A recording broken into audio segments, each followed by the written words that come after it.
ready.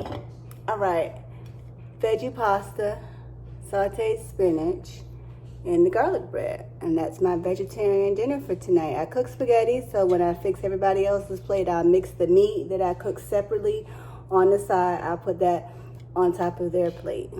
But pasta night, easy, quick and easy.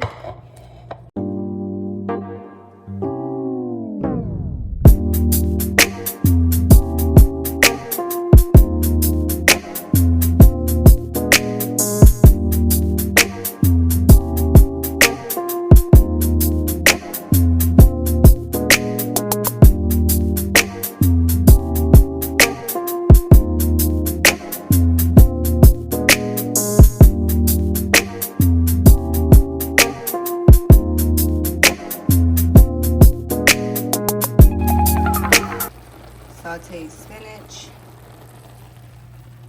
veggie pasta. The meat is on the side for the spaghetti, the ground beef. And then some garlic bread. And that's dinner, pasta night. Okay, this is my husband's plate with spaghetti, with ground beef on top, the sauteed spinach, and the garlic bread on the side. I made mine vegetarian, so the meat was on the side. This one has meat.